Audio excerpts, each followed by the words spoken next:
thericksmithshow.com. If you've missed any portion of the program, you can download the podcast at thericksmithshow.com. You're listening to WIN, Workers Independent News, a diversified media enterprises production. I'm Doug Cunningham. Former Labor Secretary Robert Reich says Trump's $1 trillion infrastructure plan is a big tax giveaway to the rich. He says non-union big Wall Street mega builders will be the main beneficiaries, and he says you and I will pay through the nose for it. What Donald Trump is proposing is nothing more than a huge tax giveaway for the rich. Rather than taxing the wealthy and then using the money to fix our dangerously outdated roads, bridges, airports, water systems, Trump wants to give rich developers and Wall Street investors tax credits to encourage them to do it. Reich says that means taxpayers will pay twice while ending up with new tolls and fees for the new infrastructure that will also go into rich developers' pockets. And he says smaller, less profitable bridges and roads might not get fixed since there won't be enough money in it for Wall Street. We'd be turning over public roads and bridges to private corporations who will charge us expensive tolls and earn big profits. These tolls will be set high. Investors. So essentially, we pay twice. Once when we subsidize the developers and investors with our tax dollars, and then secondly, when we pay the tolls and user fees that also go into their pockets. To really make America great again, we need more and better infrastructure that's for the public, not for big developers and investors. And the only way we get that is if corporations and the wealthy pay their fair share of taxes. Fight for 15 workers like Chicago area Hardee's worker Robert Sunderland are struggling for living wages and union rights. The last thing workers need, according to the Fight for 15, is a fast food CEO as labor secretary. So they're protesting Andy Puzder's nomination as labor secretary Monday at Hardee's HQ in St. Louis, CKE corporate headquarters in Anaheim, California, and a couple dozen other cities. Sunderland urges all workers struggling with low wages to join the movement for $15 an hour and a union. It's not easy to come forward and speak out about it because people fear for their jobs, but this is bigger than all of us. We shouldn't be afraid to stand up for our rights as American workers. Sunderland says all workers deserve to be paid living wages. Sponsored by Iron Workers Impact, now reserving spots for this year's groundbreaking conference, welcoming contractors to grow their business by networking and attending world-class breakouts. More on this event in San Diego, happening March 19th through the 22nd, is found online at impact-net.org under Events. Brought to you by UnionJobs.com, posting jobs for unions, socially allied, and community organizations since 1997. You've been listening to WIN, Workers Independent News. For more information, visit laborradio.org. It's time for the Rick Smith Show. I want you to get up now. I want all of you to get up out of your chairs. I want you to get up right now and go to the window, open it, and stick your head out and yell, "I'm as mad as hell, and I'm not going to take this anymore!"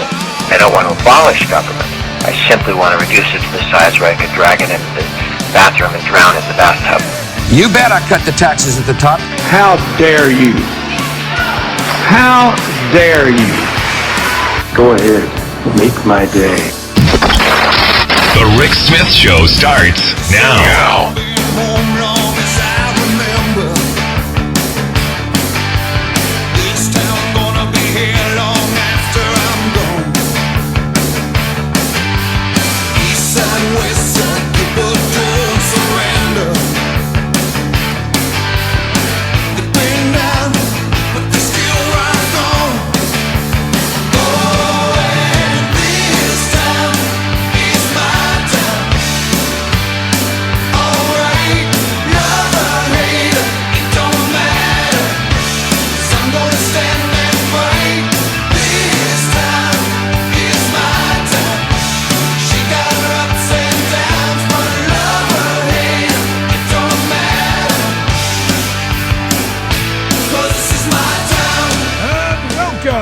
Brothers, sisters, working class heroes, this is the Rick Smith Show. Thanks so much for being here today on the big program. Lots of things to get to, lots to talk about. Evidently, we're making Saturday Night Live great again. Highest ratings they've had, I think, in probably a decade.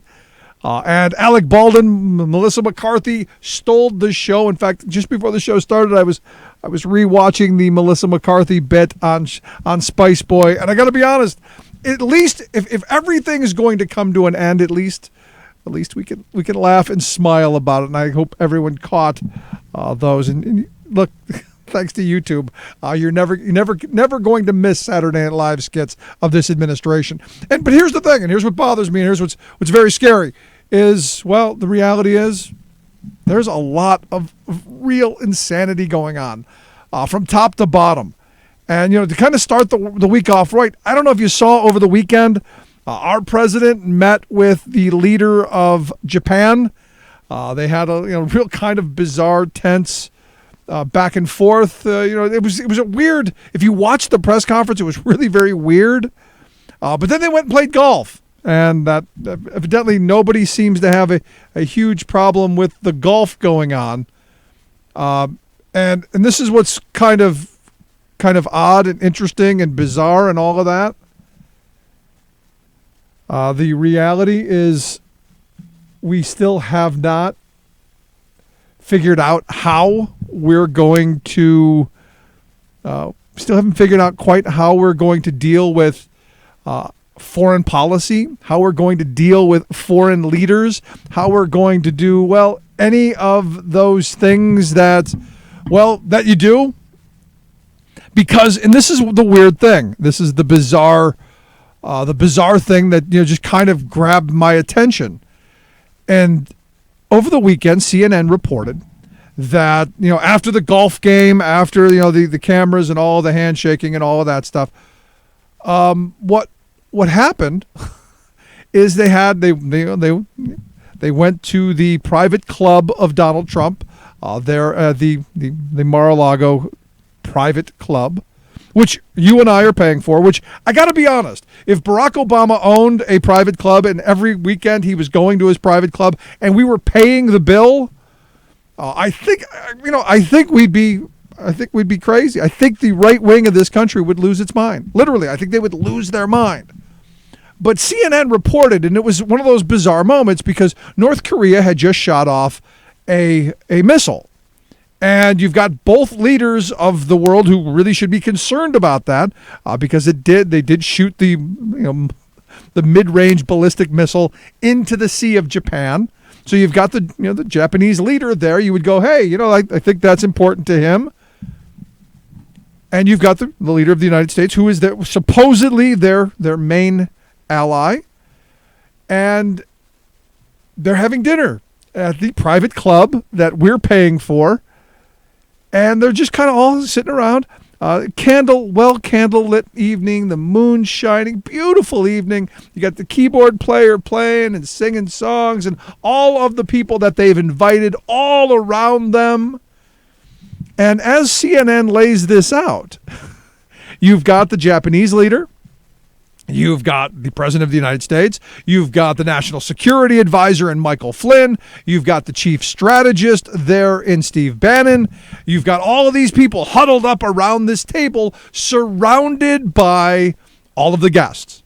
And again, to me, this is where you start asking some real questions about leadership, about understanding national security, about understanding that, look, there's a claim that our elections have been hacked from outside. There's all of this computer stuff going on, and you've got all of our so-called leaders huddled around a banquet table while the servers are bringing wedge salads and bringing drinks and all of this stuff while they're talking about national security issues. I mean, this could not have been a Three Stooges skit. They would not have gone this far, and I could see them tripping over each other because here's how it goes: you've got the candlelit, beautiful, romantic kind of evening going on, beautiful big moon, and they're reading national security documents. And you cannot make this up. They're reading it with their cell phones. You've got the light of the cell phone illuminating the national security documents. And of course, you've got the cell phones all over the table and they're taking phone calls. And you go, wait a second.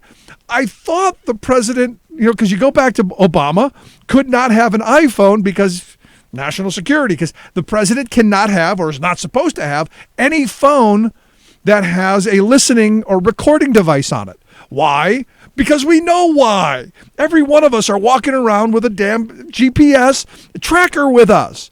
They can turn this sucker on anytime they want, and they can hear what we're saying, they can see what we're seeing, and they can know exactly within seconds where we are. And we've said we don't really want the people who supposedly hacked our elections, or really anybody who's doing the cyber espionage stuff, to have access to our most powerful leader. Yeah. It's what we're supposed to believe. Well, there it is. We're using the camera light, and I'm sure it was the free app, the camera light, which I'm sure was probably even hackable too. Since I'm not a computer genius, I gotta wonder. So they're checking out the national security documents via camera light, while all of the people are around watching. I mean, this is the bizarre thing. As the main course is coming, we're deciding global policy. Again, you go back to some bizarre stuff, and you say, one of the things that I knocked Bush about at 9/11 was, Andy Card walks in and says, "Mr. President, one of the towers has been hit. We might be under attack." He comes back again, "Mr. President, blah, blah, blah, been hit again. We should probably leave." And he sits there, stone-faced. And, I said, you should have got up, left the room, found somewhere secure, found somewhere off-site, something. He didn't. This is another one of those kind of moments. And again, this is a small thing. It's not the end of the world. We're not going to war over this. But this really is one of those moments where you go, this is how they're going to deal with stuff. This is the kind of, it's not that important. My guests are all good people. It doesn't matter. We vet our immigrant employees who we pay poorly, even though we're bashing immigrants in public. At some point, do we not wake up to the reality that this guy is really not suited for the job? And then you pair that with the stories that he can't figure out why the government just doesn't run itself. Why can't it run itself? I go, wait a second. Again, this is why business people make such terrible government leaders. So why they make, and look, they make great politicians. I mean, he's been a wonderful politician. He can deliver the line, because it's a popularity contest at that level. You can deliver the line. You don't trip over yourself. I mean, you open the right door. I mean, we had a little problem with Bush opening doors and stuff like that and tripping and all that. But, you deliver the line. Then there's more. There's the policy initiative, and then you choose people. And this is the conversation I had over the weekend with someone who asked me, well, why didn't you vote for Trump? Because he told me he voted for Trump because his dead grandmother would have wanted him to, which, that's probably one of the more bizarre reasons people went to vote this time. But, hey, everyone has their thing. I said, to be honest, it's about the people that surround the administration. Honestly and truthfully, I was not a huge Hillary fan, and I said that all through the campaign. What I did and why I did vote for her is because of the people that she would have put into regulatory positions, into cabinet positions. And we've seen this played out. You can go down the list of all of the appointees that Trump has put forth. You look at, Andy Puzder, probably going to be the worst choice for Secretary of Labor, and will fundamentally change employment in this country for generations. And people go, no, understand. This is a guy who's going to enforce the idea of everyone's an independent contractor, everyone's going to be their own little businessman, and everyone's exploitable and pitted against one another. That is a wonderful world for the franchisee model mentality. It really is. And he's going to help bring that. And you get someone like Betsy, billionaire Betsy, not too bright, but hey, I hate public education. You're in charge. Rick Perry, I want to abolish the Department of Energy. You're in charge. And I understand, they're the people who take care of our nuclear waste and all of that stuff too. He's in charge of that. So when the Republicans decided that we were going to do away with that Obama era executive order, about not dumping the mountaintop removal waste into the streams and into the water supply, when they dumped that, he's the guy that would have overseen it. And you know what? We really need a little extra metal in our water. We need a little extra flavor, especially that comes from, from the coal waste and the sludge and the slurry and all that. It gives a good, robust flavor to the water, I guess. Now, it'll kill you 20 years earlier, but at least it tasted, like something going down, right? And the other part of it is, well, it's a poor Appalachian region. We don't really care about poor people anyway, do we? I mean, that's the mentality we get.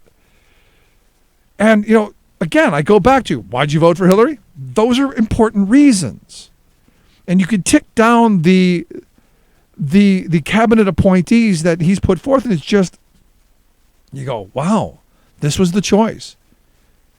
And you look at the chaos. We're only 3 weeks into this, and the world is freaking out. Really, the world's losing their mind. And today we're going to talk about a bunch of those stories that are popping up all around the globe of people going, oh, crazy. I'd love to hear your thoughts, questions, comments. 1-888-520-RICK, 1-888-520-7425. Today on the program, Greg Palast is going to be here in the second hour talking about who stole the election. He agrees with me. It wasn't so much the Russians as it was the Republicans. Then we'll get our good friend Kevin Mahoney from the Raging Chicken Press to give us the latest Monday rage. Gonna take a quick break. Right back. Stick around. You're listening to The Rick Smith Show, where working people come to talk. On our time clock, so you might start represent. Say the USA is drowning in crafted lies. Save the USA and resume the ties that bind. Stop taking all our money and shipping it offshore. Do the job that you're elected for. Saving work in America, one show at a time. The Rick Smith Show. I'm Rick Smith, and this is Labor History in 2.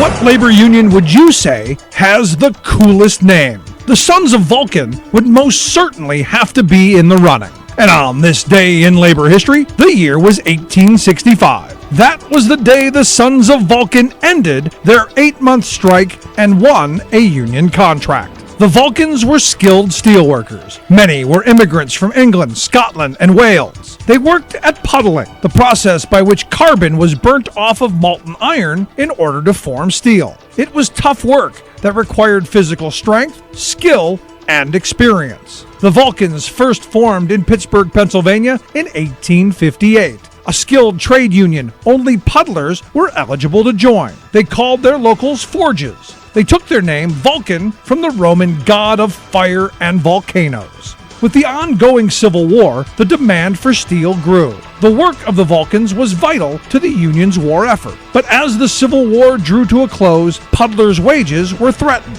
The Vulcans declared a national strike. The strike wore on for 8 months. Finally, the industry leaders agreed to the workers' demands. The Vulcans won wage increases tied to industry profits as well as union recognition. With this victory, the Vulcans' membership grew. By 1873, the number of Vulcans had topped 3,000 members. Unfortunately, that year saw a major economic panic sweep across the United States. The economic crisis took a toll on union membership. Another downfall of the union was their policy not to admit black members. This meant that employers could hire black labor in an effort to undermine the union. By 1876, the Vulcans had merged with other steel unions to form the Amalgamated Association of Iron and Steel Workers. Like what you hear? Check out more at laborhistoryin2.com. Chances are, when you took a shower this morning, an AFSCME member made sure that water was clean. When you drove to work, an AFSCME member maintained the road. When you rode an elevator, an AFSCME member inspected it. I'm David Philman, Executive Director of AFSCME Council 13, the American Federation of State, County, and Municipal Employees. AFSCME members enforce regulations, keep prisoners behind bars, take care of patients, protect the environment, and more.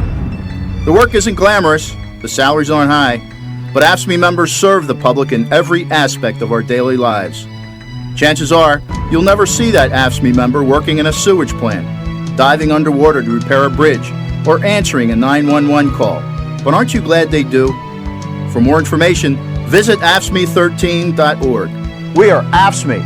We make Pennsylvania happen! Saving work in America, one show at a time. The Rick Smith Show.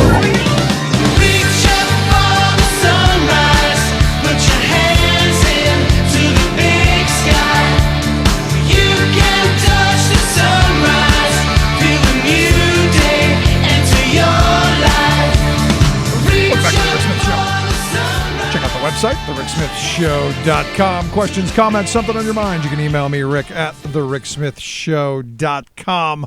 So over the weekend, the big story that I saw coming out of Plains, Georgia, and yes, whenever you see something coming out of Plains, Georgia, you know it's former President Jimmy Carter. Evidently, the former president leased a good portion of his property to a solar energy company, Sol America Energy, to construct a 10-acre solar site there on his property that is going to provide half of the city there, their energy. Half, just on this 10-acre plot. And, you know, the thing is you go back to when I was a kid, Jimmy Carter put a handful of panels up on the White House to supply hot water to the White House. And, of course, you remember Ronald Reagan came in, ripped them all out, and and that was the end of our investment in renewable energy. Again, that was the signal, going to stick with the oil and the coal, baby. And here we are, some 37 years later. And while those original panels are not on the White House, they're in some college up in New England, actually still to this day providing all the hot water that they use in the cafeteria and to wash clothes with up at this college in New England. But not on the White House, no. But evidently, you're going to have this giant field, this 10 acres, and it's just really cool technology as I was reading through what they're doing. The panels, all of them, imagine 10 acres of these things rotating with the sun.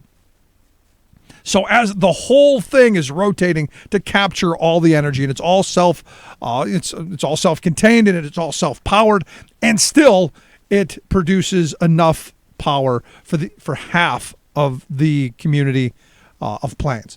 That is pretty amazing. Now, again, you go back to this and you go, had we taken this kind of forward-thinking initiative, I don't know, back 37 years ago. Maybe we wouldn't be in the mix we're in, especially, with the war for oil and all of that stuff. And the employment problem. Because right now, a new report put out by the Solar Foundation, and yes, I know this is the solar industry's, arm, and a lot of the numbers, who knows, but they're claiming that right now there are twice as many solar jobs as there are coal jobs.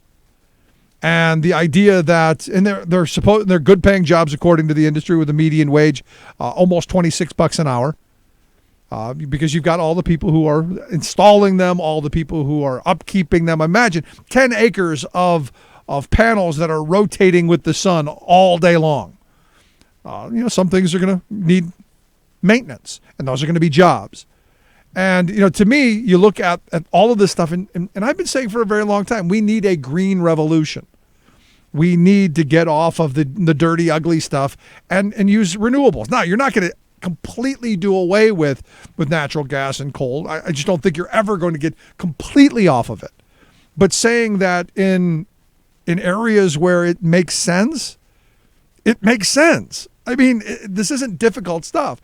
We have relatives who live in Nevada, and in Las Vegas there, where it's really hot, and there's a lot of sun, and there's a lot of open space, and there's a lot of places where, I don't know, you could put solar panels up to not just be solar panels, but also to act as shade.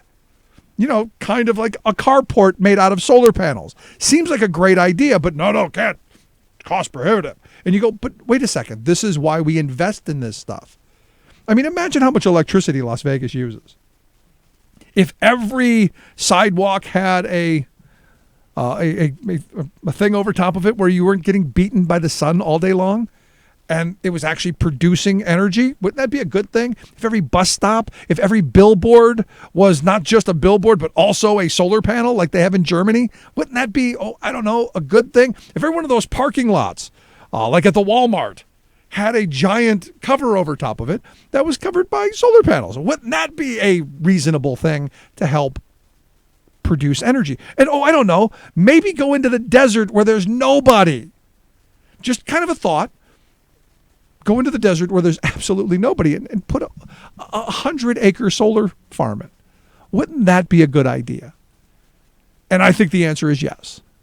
But are we going to do it? No, because we've got Republicans who still believe that, we need the old stuff because we're deeply entrenched in it, and our campaign dollars come from there.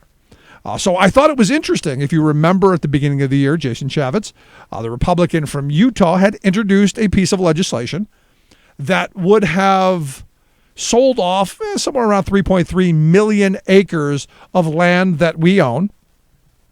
He would have ordered the Bureau of Land Management to hawk off about 3.3 million acres. And again, you go, gee, where would those acres be and what would we get for them? Like many of these privatization schemes, what we end up getting for it is pennies, peanuts, and what the other side gets are usually lands that you can drill on. And we know that. That's generally what ends up happening when you see these Republicans go, we need to get rid of the private lands. And it usually ends up in the hands of people who want to go, let's drill, baby, drill. And this time, it actually had to be pulled because people have seen this movie. And it wasn't just liberals. It wasn't just those crazy, wacko, tree-hugging environmentalists. No, it was actually crazy right-wing, gun-owning conservatives who said, you know what? Wait a second. If you sell off the lands, where am I going to go kill things? And it really caused a big uproar. And this, again, there are moments where there aren't right issues or left issues. There aren't, far out liberal issues or crazy right-wing conservative issues. There's American issues. And this is one of those. Now, whatever your rationale for wanting to hold on to the land, I'm in favor of it because I do believe in things that should be ours, held collectively, something called the commons, and some of the land being part of it. Land for, national parks, lands for, places that, go and have a picnic without having to reach into your pocket and spend an arm and a leg or hand over your firstborn child. It seems sane and rational to me. But you've still got this push. And I'm going to watch this because this is another one of those moments where Chaffetz got beat up and got beat up pretty good over this.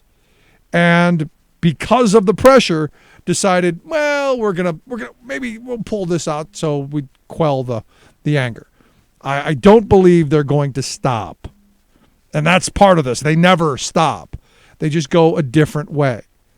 Now, you look at the amount of 3.3 million acres, sounds like an awful lot.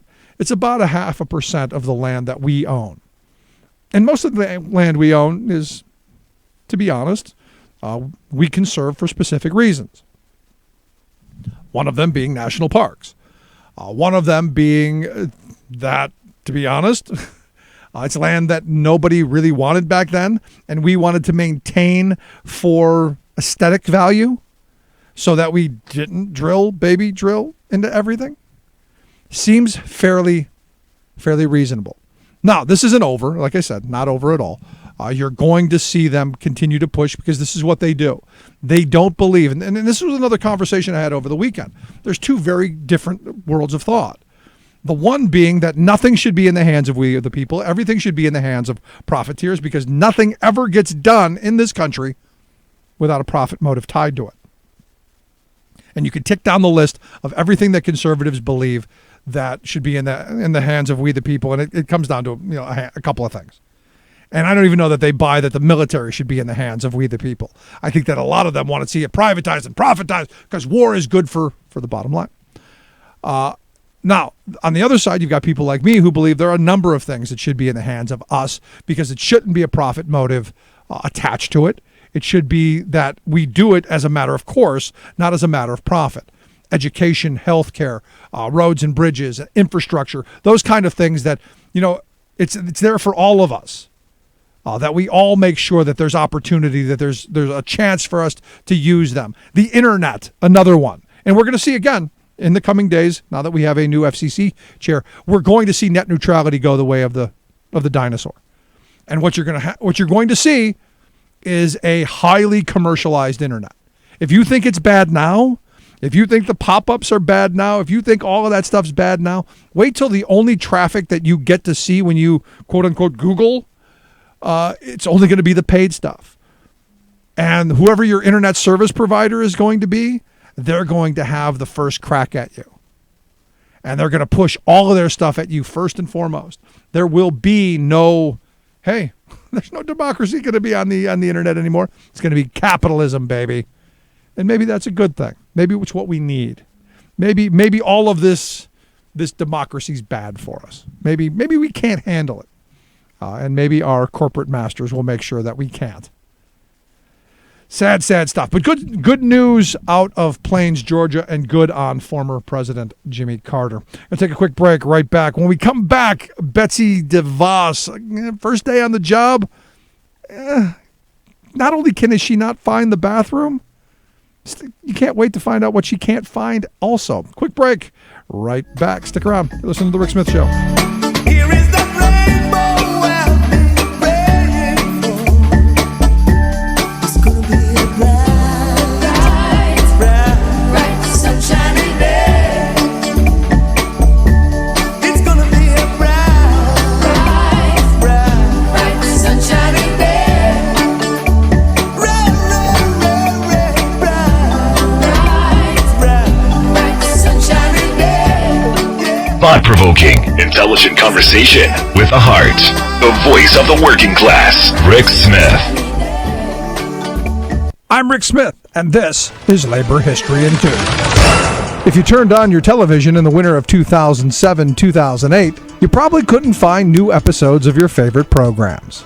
That winter, some 12,000 writers represented by the Writers Guild of America took to the picket lines, holding a 100-day strike. To the dismay of many fans, popular shows such as the CSI and Law & Order series had to reduce the number of episodes for the year. But on this day in labor history, the year was 2008, marking the day the writers went back to work, and television began to return to normal. The writers had gone on strike over the question of residual payments for programs distributed online via computers, cell phones, and other new media devices. The strike caused the complete shutdown of 60 shows. Many members of the Screen Actors Guild supported the strike. Movie and television stars stood shoulder to shoulder, walking the picket lines along with the writers. One day, actor Robin Williams brought a bag of bagels to the picket line and spent time walking the line and carrying an on-strike sign. It's estimated that the strike cost the Los Angeles economy between $1 and $3 billion.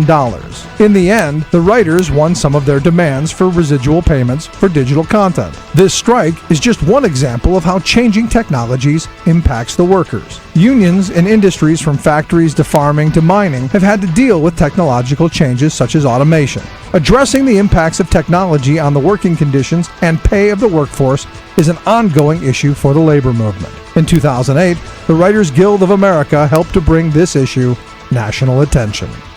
Labor History in 2 brought to you by the Illinois Labor History Society and The Rick Smith Show. For more information, go to laborhistoryin2.com, like us on Facebook, and follow us on the Twitters at Labor History in 2.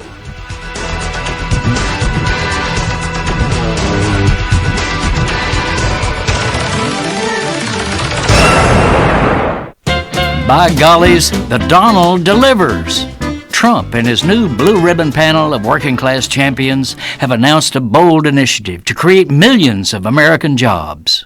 A spokesman for the panel, Steve Schwarzman, praised Trump as a leader who wants to, quote, do things a lot better in our country for all Americans. Wait a minute, Steve Schwarzman? Isn't he a billionaire hedge fund huckster on Wall Street? Yes, and holy money bags, there's Jamie Dimon, head of scandal-ridden J.P. Morgan Chase. Working class champions? Trump's whole jobs panel is made up of Wall Street banksters and corporate powers like Walmart that are notorious for laying off and ripping off workers.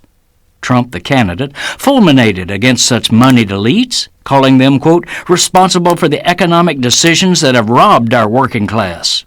But now, in a spectacular flip-flop, he's brought these robbers directly inside his presidency, asking them to be architects of his economic strategy. Worse, he's doing this in the name of helping workers. Hello, to develop policies beneficial to working stiffs, bring in some working stiffs.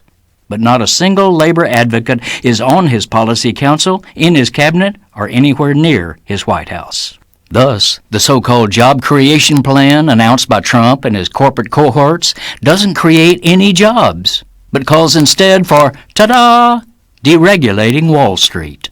These flim-flammers actually want us rubes to believe that freeing banksters to return to casino-style speculation and consumer scams will give them more money that they can invest in American jobs. This is Jim Hightower saying, do they think we have sucker wrappers around our heads? Trump's scheme will let banks make a killing, but does not require them to invest in jobs, so they won't. There's a name for this: fraud. Hightower's commentaries are brought to you by the Hightower Lowdown, the monthly newsletter with Hightower's take on what Wall Street and Washington are up to. For information, visit hightowerlowdown.org.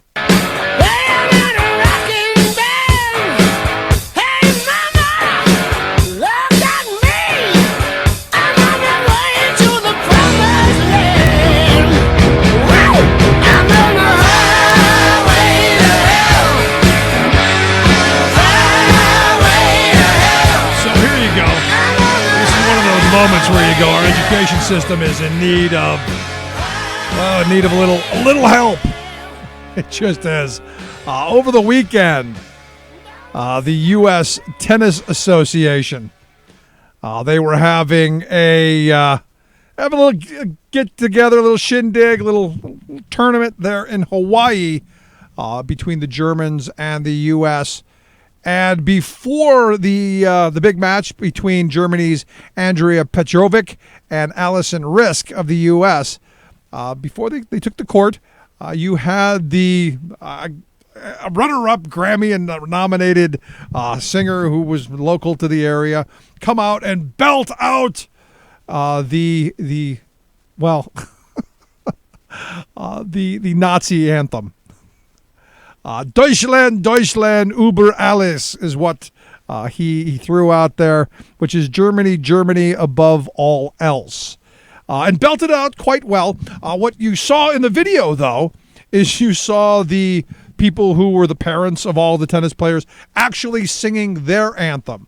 And it was kind of bizarre because if you're the singer and you hear somebody singing a bunch of different words that aren't the ones you're singing, instead of doing what this guy did, which was singing even louder and really belting it out, don't you think you would maybe stop and go, do I have the wrong song?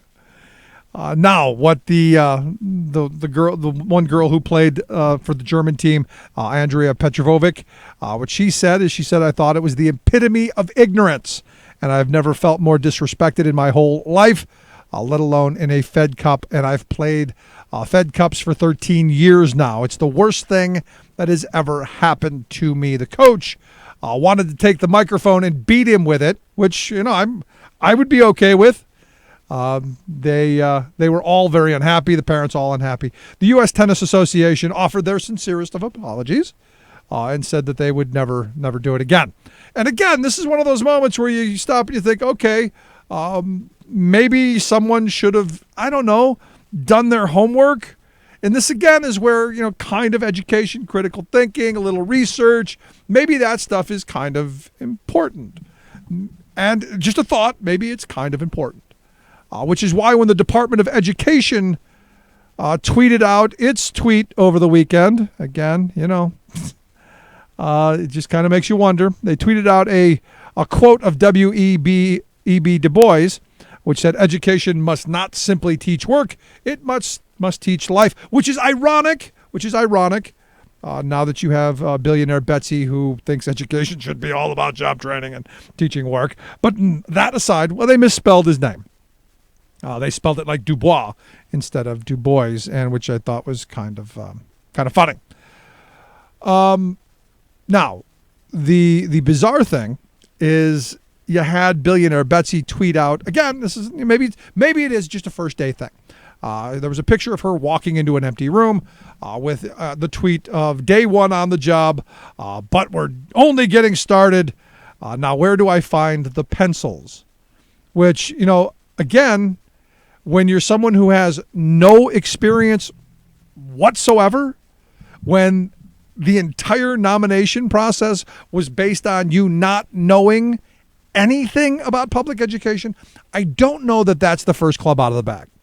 And maybe it was just naive. Maybe it was just I'm trying to be funny or ironic, but that didn't sit well with a lot of teachers. And one of the main tweets that came out was from a woman named Robin Macaulay Lynch, a Los Angeles teacher who tweeted back at the store something you should know. We teachers buy pencils and supplies for our classrooms with our own money.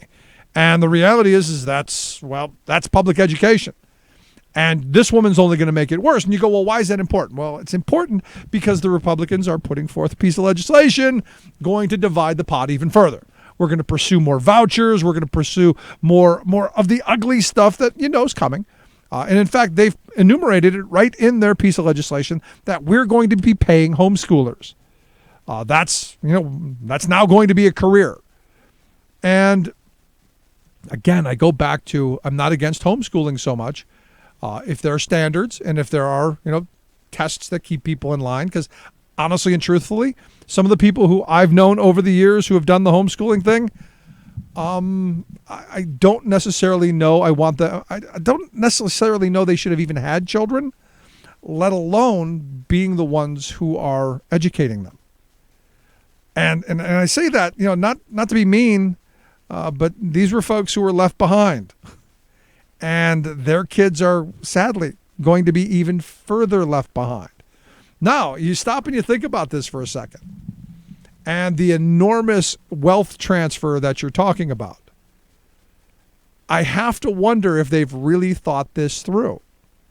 Because, to be honest, now what you're going to end up having in a lot of inner city schools, you're going to have parents saying, okay, give me I've got 3-4 kids. Give me the $50,000 a year, and we'll stay home with the kids.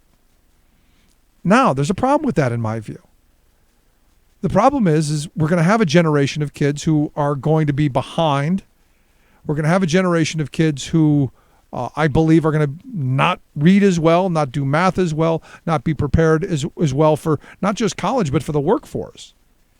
And by doing this ideological thing, instead of investing in how do we help our schools that are struggling, what you're really doing in this situation is you're taking what scarce resources are there and you're making it even more difficult for those schools to exist. And also in this piece of legislation that they want, which is, again, I think it's House Bill 610, is they're going to undo all of that healthy food stuff. We don't want kids eating vegetables or fruits or good food. We want them to have high saturated fat content. We want them to have trans fats and glucose and all of that stuff because that's where the money is. We want all prepackaged stuff that's going to make the obesity problem in this country double because it's good for the insurance companies, I guess. I mean, stop and think about how insane these folks have gotten. I mean, these are the people who said, no, we don't want a soda tax. We want our kids drinking soda. And I still remember the commercial. It's beautiful. You got a mother pushing the cart down the aisle with a cart full of soda. I don't want the government telling me what things I can feed my children. Well, maybe somebody should if you've got an entire cart full of soda for your 3-year-old. I mean, honestly, just kind of a thought. But here again, it's the ideology over the results. It's the ideology over facts. And more importantly, it's the money. It's what this is all about. So interesting. Maybe someone should show billionaire Betsy where the bathroom is and maybe give her a pencil. Or maybe we shouldn't let her near one. Anyway, going to take a quick break. Right back after this. Stick around. You listen to The Rick Smith Show. We're working people. Come to talk.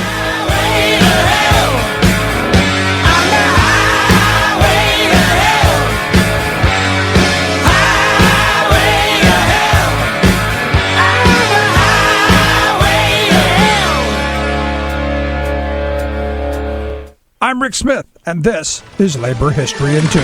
On this day in labor history, the year was 1937. That was the day Indiana Governor M. Clifford Townsend dispatched state National Guard troops to Anderson, Indiana. The national strike against GM had just ended in victory for the Union 2 days earlier. UAW forces were emboldened by the militancy, solidarity, and public support for the Union in Flint. But Anderson was a company town. It was home to GM's Guide Lamp and Delco Remy divisions. GM employed 11,000 of the town's 40,000 residents. Guide Lamp workers struck in late December, and the Delco Remy plants closed to prevent sit-downs. Foremen visited workers in their homes demanding signatures for back-to-work petitions. The Citizens League for Industrial Security whipped almost half the town into an anti-union frenzy. The entire month of January was so marred by anti-union violence and intimidation, the strike had to be abandoned. When the national strike ended, the UAW organized a victory meeting. It was held virtually under siege by an anti-union mob. Victor Reuther recalled that he aged 10 years that night.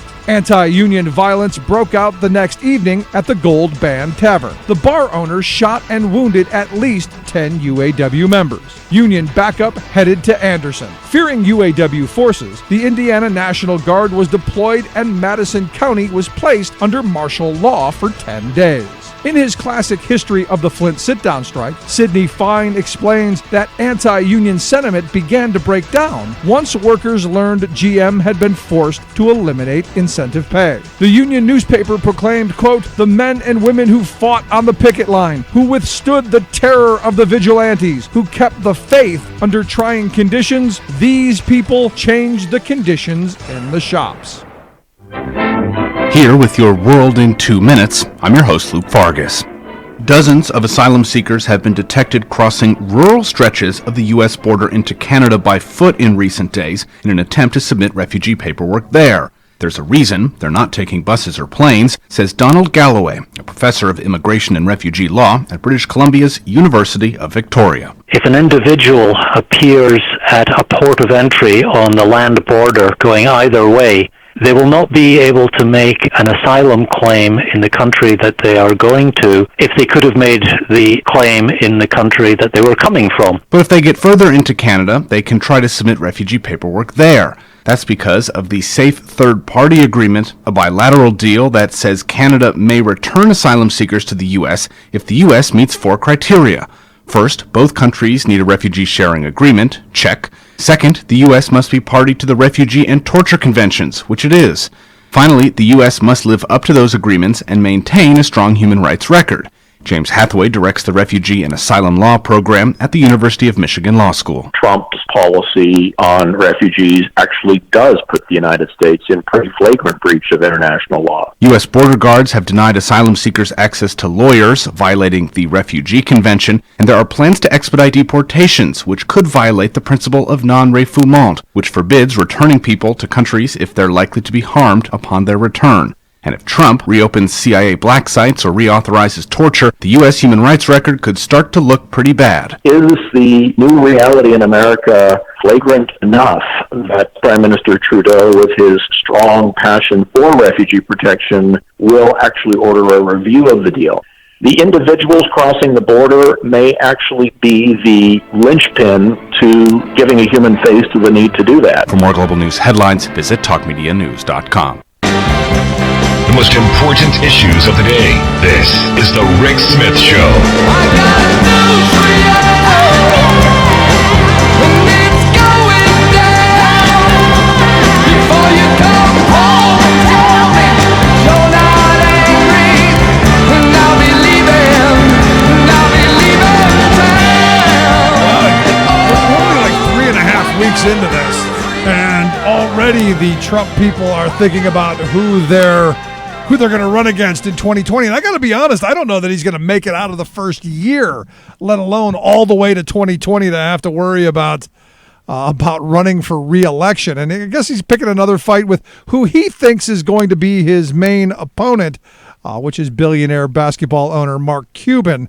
Over the weekend, they had a little tist back and forth on, and it's kind of one of those bizarre moments that you go, it's kind of dumb. You know, why revive this other than it's another distraction, and that's pretty much in my view, again, another distraction as the billionaires bicker back and forth. And you know what's not happening? Well, we're not getting things done. Just nuts. Now, what they're saying is Cuban is the main opponent because he's like them. He's not a typical candidate. He appeals to people in the same way that Trump did. And I gotta be honest, I kind of disagree with that because I don't think Cuban's a racist or a misogynist, and I don't think he'll attack people when he feels slighted. Just don't. So there you go. Anyway, let's find out what's going on around the world and in Washington D.C. Victoria Jones, Talk Media News. Victoria, thanks for taking time for us. Thank you. So, what's going on in the world? I understand there's a dam in danger. There's a dam in danger. California's Lake Oroville, which is in northern California, about 150 miles north of San Francisco. Now, the water levels dropped today, but this is the country's tallest dam, 40 feet taller than the Hoover Dam. And basically, the water levels dropped and stopped water from spilling over this massive dam's potentially hazardous emergency spillway after authorities ordered the evacuation of about 190,000 people from towns lying below the lake. And it's pretty amazing. They ordered these evacuations after the authorities warned that a failure of this spillway could send a 30-foot wall of water into the communities. Wow. Yeah, they've had these storms of water dumping rain and snow across the state, particularly in Northern California, and this is after drought. And it's pretty stunning. And they're saying water flows into the lake at about 45 cubic feet per second, with outflows at about 100,000 cubic feet a second. And they have this bizarre break in the spillway last week, and it's quite extraordinary. So what are they going to do? I mean, fortunately, they've got some water now since there's no more. Hopefully, the drought is over. But what are they going to do? Even if it doesn't break, what do they do? Well, at the moment, they're eking out the water. They're releasing as much as 100,000 cubic feet per second from the main spillway to try and reduce the dam's level by 50 feet ahead of storms, which are forecast to reach the area Wednesday. That's what they're trying to do now. But how they fix the problem, unexpected erosion chewed through the main spillway during the rain last week, sending chunks of concrete flying and creating a 200-foot-long, 30-foot-deep hole that continues growing. But they don't know what caused the cave-in. And now they think it stopped crumbling, but how they're going to fix it, I haven't seen any reporting on that yet. I don't think they've even got to that yet. Yeah. Well, I mean, hey, lowest bid got the contract. You know, I don't even know that. I mean, it was built somewhere 1962 to 1968, so, you know, it's stunning. Well, again, our crumbling infrastructure, another reason why we absolutely need to be investing in stuff. And I wish the folks there, I hope they get out, because if there's a giant wall coming, you should probably not be there. Absolutely. Absolutely. Sad. And I guess I wonder what the president will do. I mean, you know, maybe he'll send him one of the not soft towels from Air Force One. I don't know what the president is going to do on this. I have not heard of a tweet on this topic. No tweet.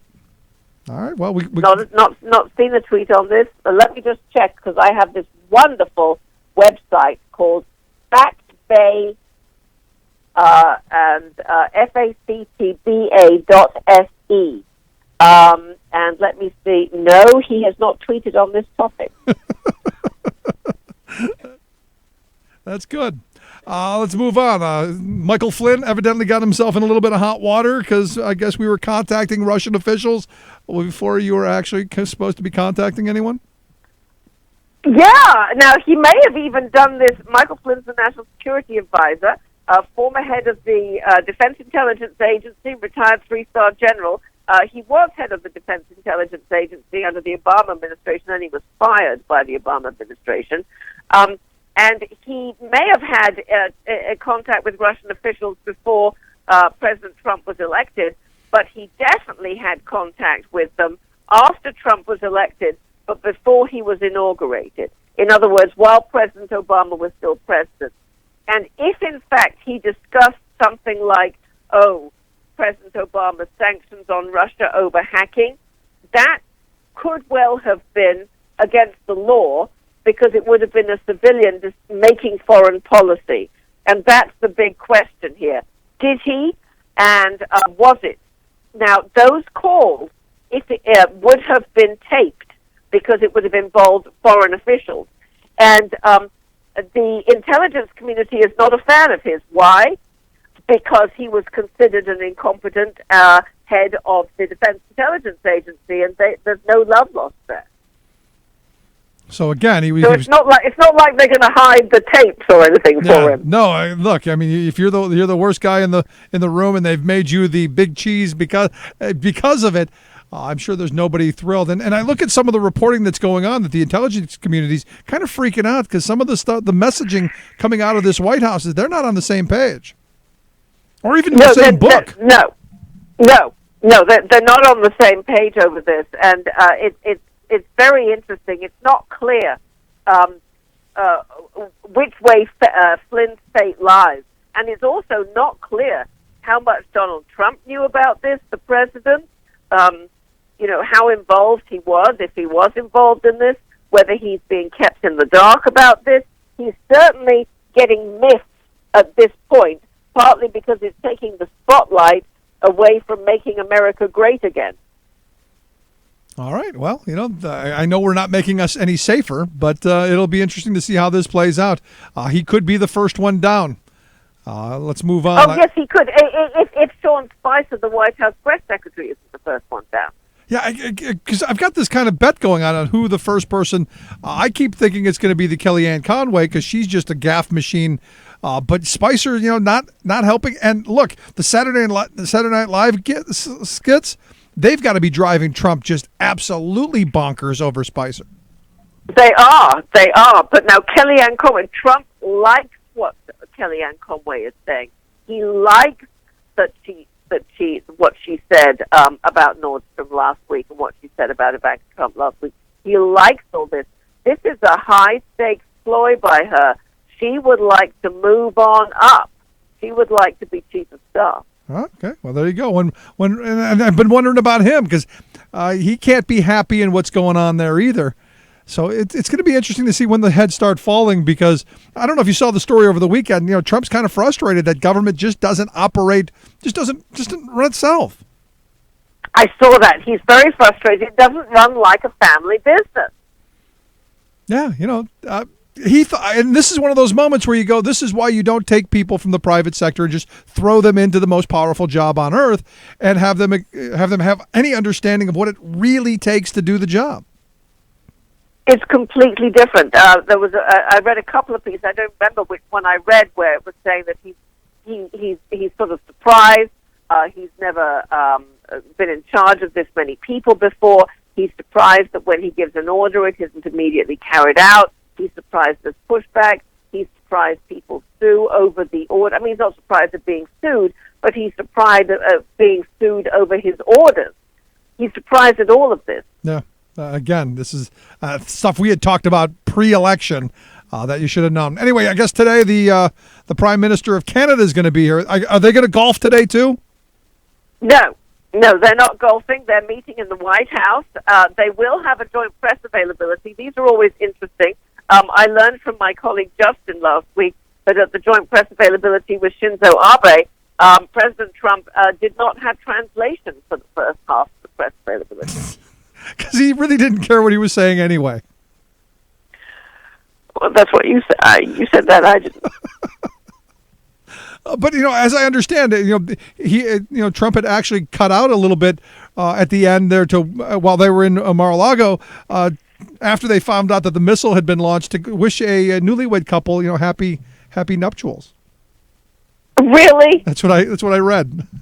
I didn't even see that. The consummate salesman. Hey, thanks for coming, using our club. Make sure you get the gold-plated toothpicks on the way out. Nice. That is hysterical. Enjoy the meal. Yeah. I'm here all week. Yeah. Oh, just so sad. Victoria, I appreciate the time. Thanks so much. Thank you so much. Always great. Yeah, hey, the consummate salesman. Thanks for using our stuff. Please come back again. Nuts, crazy. Boy, we're screwed. Quick break. Right back.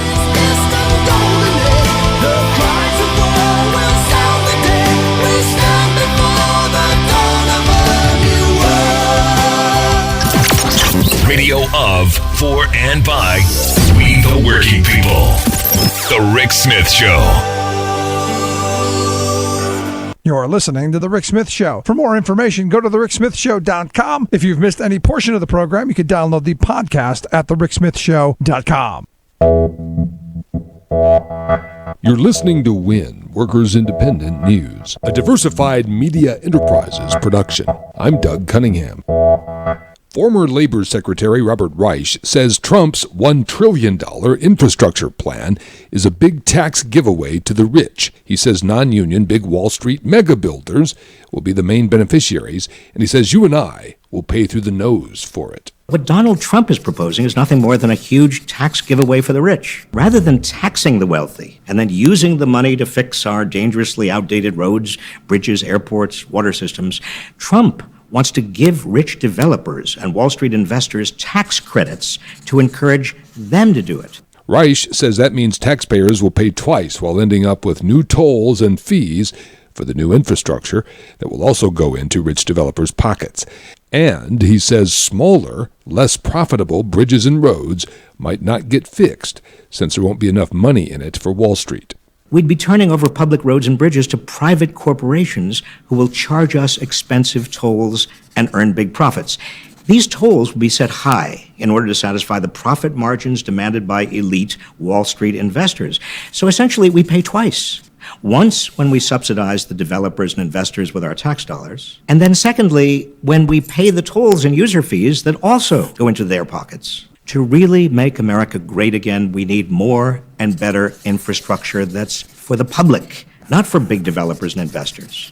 And the only way we get that is if corporations and the wealthy pay their fair share of taxes. Fight for 15 workers like Chicago area Hardee's worker Robert Sunderland are struggling for living wages and union rights. The last thing workers need, according to the Fight for 15, is a fast food CEO as Labor Secretary. So they're protesting Andy Puzder's nomination as Labor Secretary Monday at Hardee's HQ in St. Louis, CKE corporate headquarters in Anaheim, California, and a couple dozen other cities. Sunderland urges all workers struggling with low wages to join the movement for $15 an hour and a union. It's not easy to come forward and speak out about it because people fear for their jobs. But this is bigger than all of us. We shouldn't be afraid to stand up for our rights as American workers. Sunderland says all workers deserve to be paid living wages. Sponsored by Iron Workers Impact, now reserving spots for this year's groundbreaking conference, welcoming contractors to grow their business by networking and attending world-class breakouts. More on this event in San Diego, happening March 19th through the 22nd, is found online at impact-net.org under Events. Brought to you by UnionJobs.com, posting jobs for unions, socially allied, and community organizations since 1997. You've been listening to WIN, Workers Independent News. For more information, visit laborradio.org. Voter ID, which is going to allow Governor Romney to win the state of Pennsylvania. Done. Taking care of business every day. Taking care of business every way. I've been taking care of business. It's alright. Taking care of business and working overtime. Yes, taking care of business, making sure that they, well, not only do they get to pick their voters, but they get to pick which voters and which voters get to vote. That's how it's done here. Welcome back to The Rick Smith Show. Check out the website, thericksmithshow.com. So on Friday, Federal Elections Commissioner Alan Weintraub said in a statement that basically to President Trump, put up or shut up. You've been running around saying that it's been stolen and millions of people voting illegally and on and on and on. And she's saying, look, if it's really true, if what the president is saying, he's made an extraordinarily serious and specific charge. If it's true, allegations of this magnitude cannot be ignored. She says, therefore, I call upon President Trump to immediately share his evidence with the public and with the appropriate law enforcement authorities so that his allegations may be investigated promptly and thoroughly. And look, we know where the real fraud was. We know that the hacking was kind of overblown. We know who really stole the election, and I would say it's the Republicans. And here to talk a little bit about who really did steal and who really did hack and all of that stuff, we've asked Greg Palast to come talk with us. He's a Puffin Foundation Fellow in Investigative Reporting, also the author of the bestseller, The Best Democracy Money Can Buy, which is also now a major motion picture. Greg, thanks for taking time for us. Glad to be with you, Rick.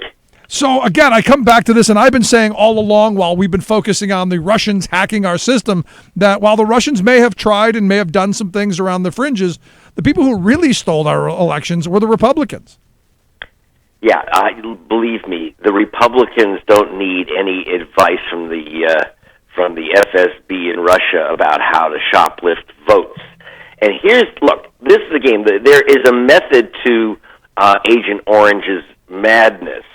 When he says millions of people are voting illegally, what he's trying to do is he's laying the groundwork for actually removing millions of people from the voter rolls. Right. And by the way, they did it. And I'm going crazy because the lamestream media, and that of which thank God you're not part of it, while they're happy to say Trump's nuts for saying that there are millions of voters voting illegally, because it's pretty easy to find them. They give you, when you register to vote, you give your name and address, social security number in most cases, phones, even emails, and they claim they can't find these illegal voters. Well, I have found their so-called illegal voters, and if you go watch my film, or read the book that goes with it. By the way, Rick, I just want to tell you, here's my commercial. I've just dropped the price of the film to dead zero. Go to Greg Palast Investigates. Maybe you'll put up a link to yourself. My Facebook page, or gregpalast.com, and it's a real movie, Hollywood movie, but it tells you exactly. Well, I released it in September 24th, explaining exactly how Trump was stealing the election based on my investigation for Rolling Stone magazine. Right.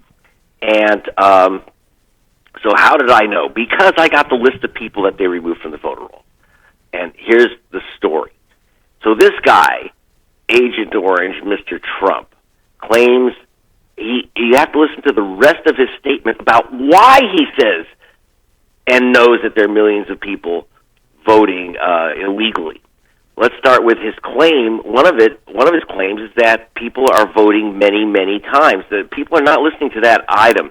He says people are registered and voting illegally in 2 states. He keeps bringing this up. Right. Well, that comes from his henchman, the Secretary of State of Kansas, a guy named Chris Kobach. Chris Kobach, just so you know, is the guy who came up with the Muslim ban. He's the guy who came up with making Mexico pay for the cockamamie wall.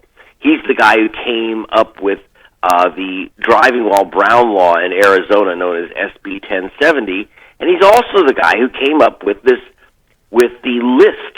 This is very important. The actual list of so-called double voters, people voting in 2 states, that Trump is referring to.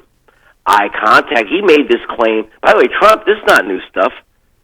Trump made up this claim in January of last year, and when he declared in New Hampshire, he first brought up this stuff, and he all got it from Kobach and from Dick Morris, the little dweeb who was his first advisor on his run for president. Now, what is this list? How do they know people have voted twice? Well, I said, give me the list of these illegal voters. I'll help you arrest them. I'll make a citizen's arrest.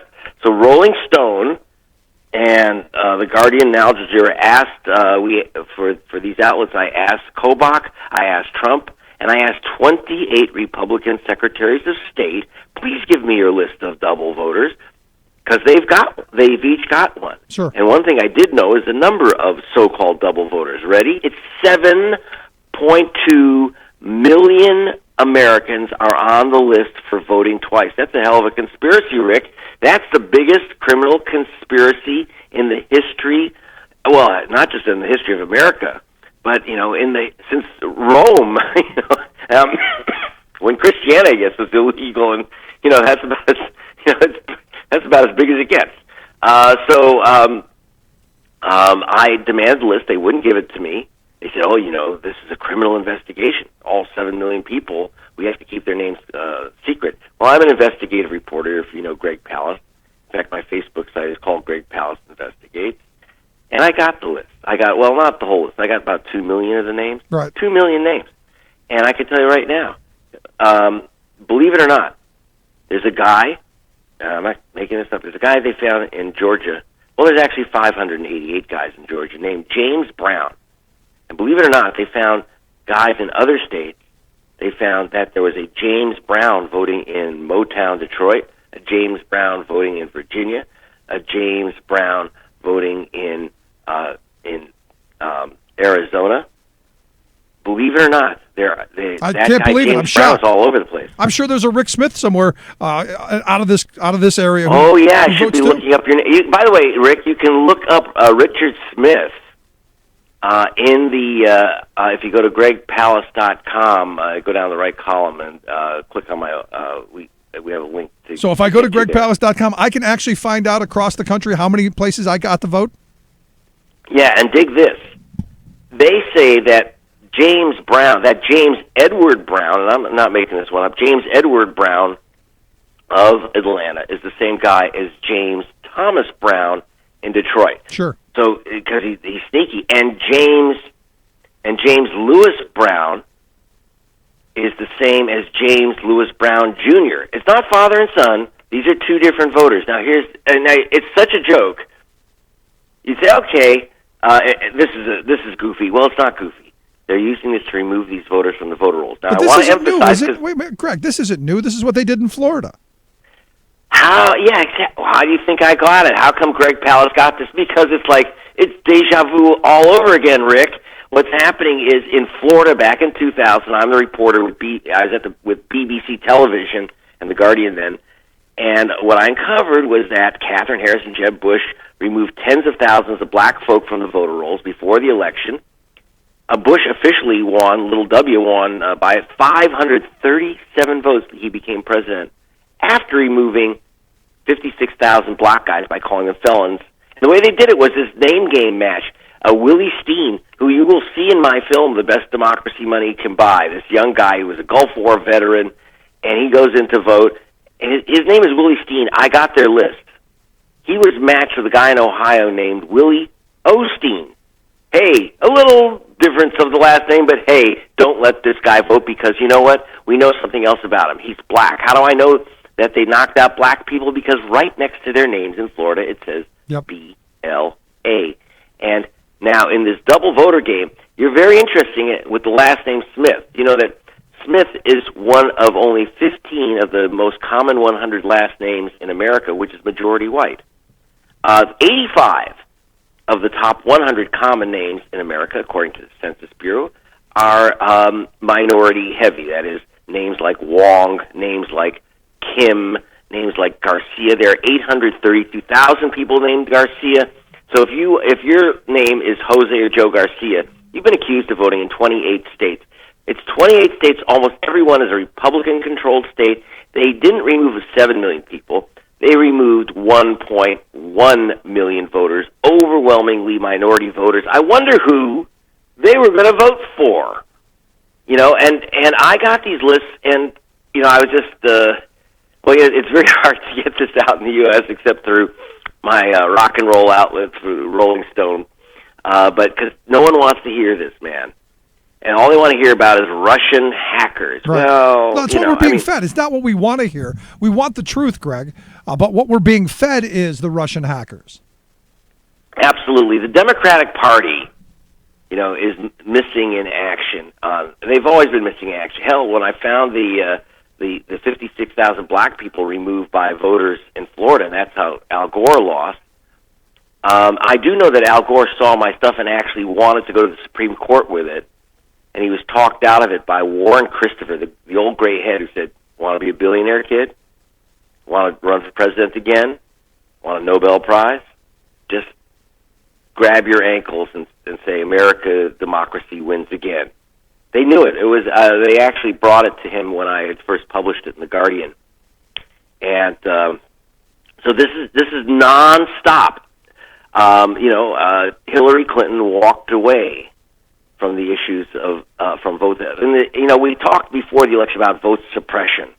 And I've talked a lot about that. I mean, you look at Wisconsin. Wisconsin, the voter ID thing, I think through the election there, regardless of all the things. Well, it was thrown 50 ways. Like, for example, I went to Michigan. It's not just this cross-check business. So after the election, I actually went to the Secretary of State of Michigan, where Trump supposedly won by 10,700 votes. And I said, what about all these double voters? He says, we're using this system called interstate crosscheck. We're really aggressive on removing voters. I said, can you show me the list? He said, I can't show you the list. I said, well, you don't have to, because I've got it right here. And I gave it to him. You'll see this in my film, in The Best Democracy, when you could buy. I keep plugging it because it's free. No, it's important. From my not-for-profit foundation is supporting this. And my commercial distributor may be serving me papers after this call, but don't worry about that. But he actually says, we're really aggressive about this. Then I show him the list. I said, so you have a guy named Mohammed here in Michigan.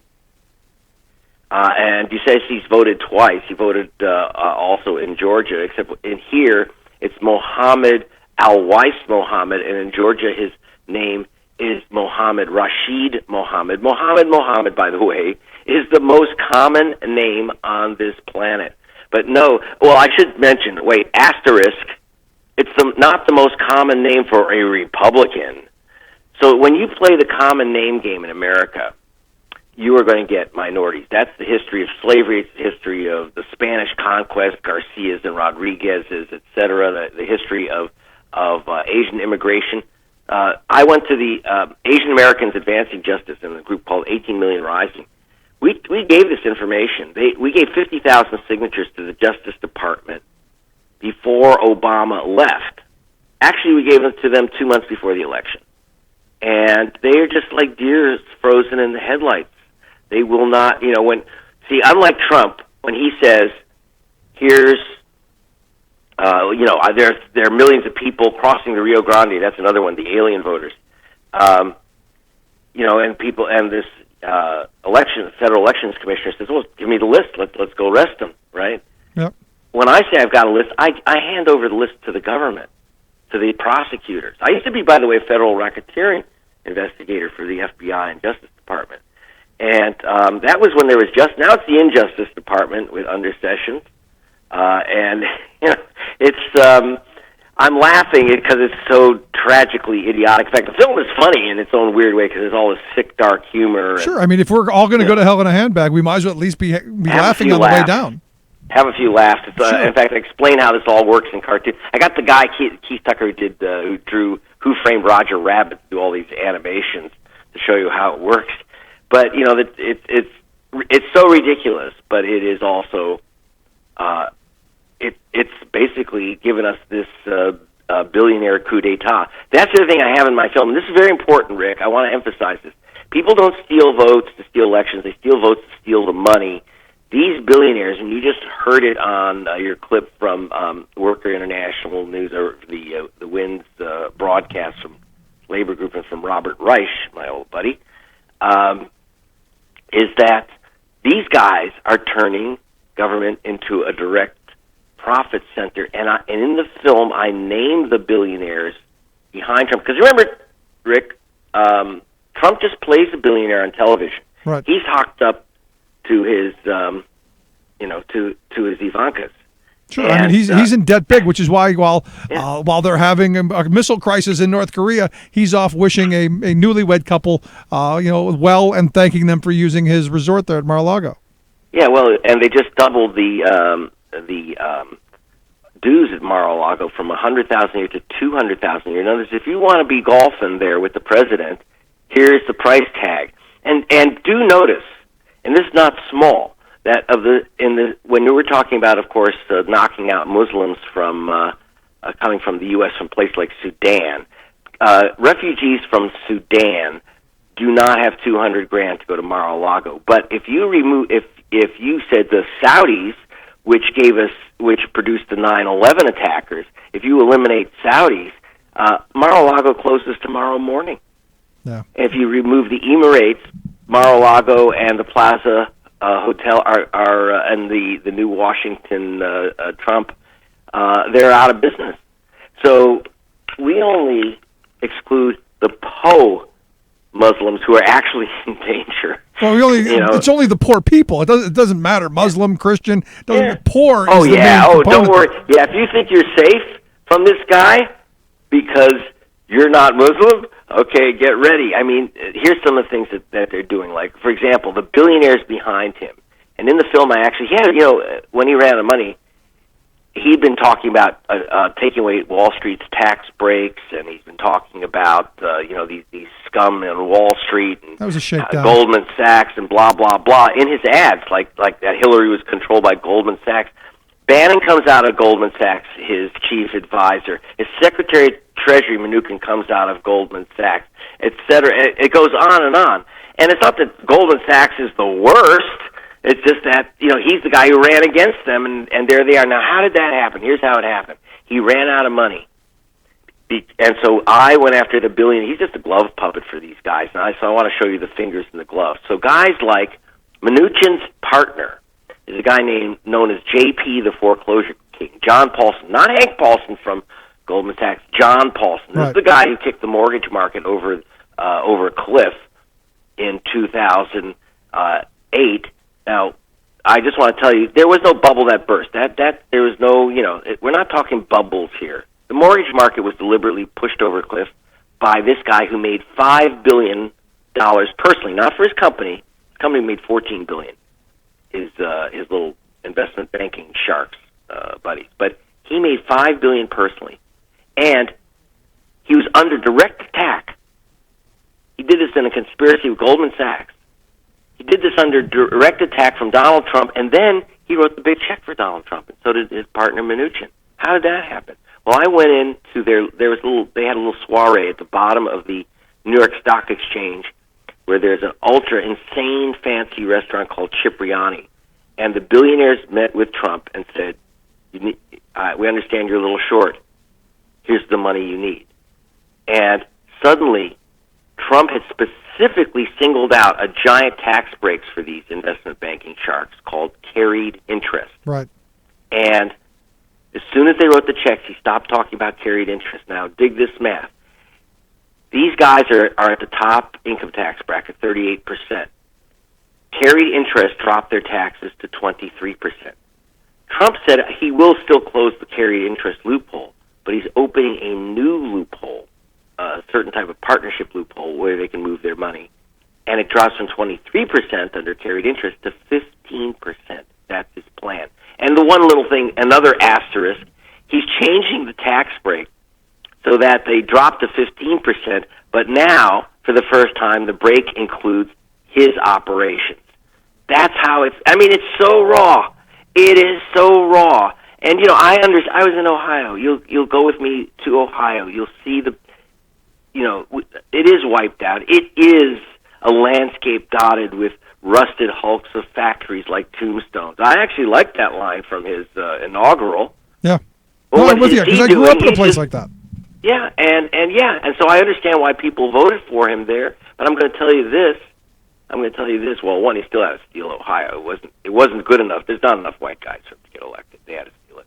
So what happened is in Ohio, that they really are losing their jobs. But the guys who took the jobs away were in that breakfast with him at Cipriani. JP, the foreclosure king, he went to the U.S. Treasury. He took control of the General Motors parts division, Delphi or Delco. Remember Delco batteries? It's now Delphi. He secretly took control of that. He and his buddy, known as the Vulture, and went in and demanded $12 billion from the government. Are you ready for this? They demanded $12 billion from the government to give back GM's auto parts division, because if they didn't have their parts, they literally said in 24 hours we're going to cut off GM's parts. Ouch. I'm not making this up. It was extortion, and I use the term extortion. Literally, the Treasury Department called it extortion, and Obama wrote them the check. Why? I understand it. Because literally, Wegener, the chairman of General Motors, told the Treasury Department, we have 24 to 48 hours before we shut down, and then, remember, they're already in bankruptcy, they would liquidate. And that would be the end of every General Motors and Chrysler job in this nation. They'd be gone. They paid his extortion. And then these guys moved every single union job, 35,000 jobs, to China. Every single union job was lost. This is the guy who says he's going to bring back the factories. Well, the guys funding him are the ones that sent them to China. And this is the con. This is the con. Please watch the film, for God's sake. And we will make sure we do that. So last question I've got for you, and the big one, how do we stop this? I mean, is there a way to stop it, or are we too far down the river? No. We've been through worse. We had Richard Nixon. Remember, we had a lot of vote suppression. It was called Jim Crow and slavery. This nation has overcome the worst guys, and it's always this back and forth. But you can't just stand there with your hands in your pockets, whistling at your shoes. You have to. We go into the film. How did they do it back in '65? We went back to those marches. We went back to Selma. They said you got to pick yourself up and start marching again. And what they mean by that, it's metaphorical more than anything. We got to move on several levels.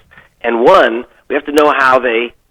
If you want to stop a pickpocket, you have to know which pockets they're picking. That's why you unstupid yourself. That's why you get the film and pass it on. The best democracy money can buy. Again, at gregpalast.com. I hope Rick you can put up a link. And it's gratis.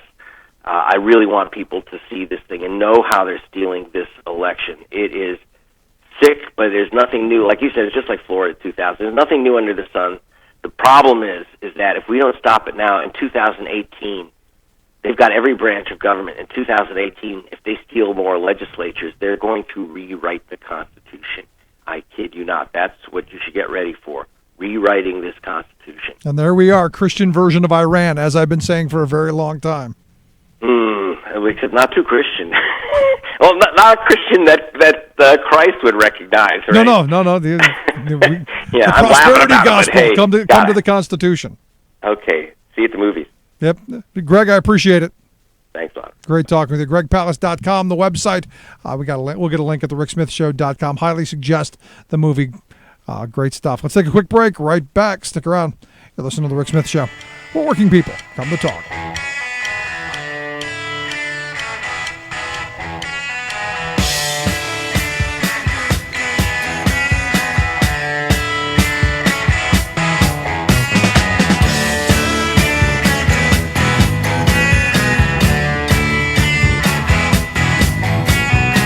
Controversial, thought-provoking, opinionated. Rick Smith. I'm Rick Smith, and this is Labor History in 2. What labor union would you say has the coolest name? The Sons of Vulcan would most certainly have to be in the running. And on this day in labor history, the year was 1865. That was the day the Sons of Vulcan ended their 8-month strike and won a union contract. The Vulcans were skilled steelworkers. Many were immigrants from England, Scotland, and Wales. They worked at puddling, the process by which carbon was burnt off of molten iron in order to form steel. It was tough work that required physical strength, skill, and experience. The Vulcans first formed in Pittsburgh, Pennsylvania in 1858. A skilled trade union, only puddlers were eligible to join. They called their locals forges. They took their name, Vulcan, from the Roman god of fire and volcanoes. With the ongoing Civil War, the demand for steel grew. The work of the Vulcans was vital to the Union's war effort. But as the Civil War drew to a close, puddlers' wages were threatened. The Vulcans declared a national strike. The strike wore on for 8 months. Finally, the industry leaders agreed to the workers' demands. The Vulcans won wage increases tied to industry profits as well as union recognition. With this victory, the Vulcans' membership grew. By 1873, the number of Vulcans had topped 3,000 members. Unfortunately, that year saw a major economic panic sweep across the United States. The economic crisis took a toll on union membership. Another downfall of the union was their policy not to admit black members. This meant that employers could hire black labor in an effort to undermine the union. By 1876, the Vulcans had merged with other steel unions to form the Amalgamated Association of Iron and Steel Workers. Like what you hear? Check out more at laborhistoryin2.com. Your working class radio experience, where hard work, common sense, and rational thought are a reality. The Rick Smith Show. Working hard to make a living. Rain shed upon red. My father's son left to carry on. Blue denim had his vein. Oh, oh, is a working class man. Back to the Rick Smith Show. Check out the website, thericksmithshow.com. Questions, comments, something on your mind, you can email me, Rick, at thericksmithshow.com. And you look at that, you listen to Greg Palast, and it's amazing to me what we've been force-fed, the kind of the shiny stuff. What we've been distracted by. And look, as we're drinking from the fire hose of all of this craziness, all of this insanity, all of the tweets and the distractions, all of the really ugly, deadly stuff is going on in the back rooms. The voter suppression being part of it, the cross-check being a huge part of it, and also all of the anti-worker stuff, the anti-environment stuff, the anti-education, you name it, all the ugliness that we're not paying attention to is happening. And we're going to find out real soon, which is why we've asked our good friend Kevin Mahoney, Editor Zero over at the Raging Chicken Press, to come talk with us. Kevin, thanks for taking time for us. Hey, Rick, the floodwaters are not receding, man. I don't know what to do. The fire hose is not shut off. It won't stop. It's nonstop, and I think it's the Wisconsin playbook. Make it so difficult to keep up, make it so all-encompassing, and keep pounding people with nonsense that eventually they just say, please stop, make it stop. No, I think that's absolutely right. And, we've seen some articles that have been emerging. There's been an article that just came out on The Intercept a couple days ago with one of Trump's key advisors, who was basically, this is kind of what he's been counseling. He's like, look, we've got this idiot in the office, right, in the office of the presidency. We don't know which way he's going to do, so what we have to do is move fast and quickly and overwhelm the opposition, because you only have a limited amount of time. Because they know you got to gut it all right away before the opposition can get organized. And that's their playbook, man, and they are not stopping.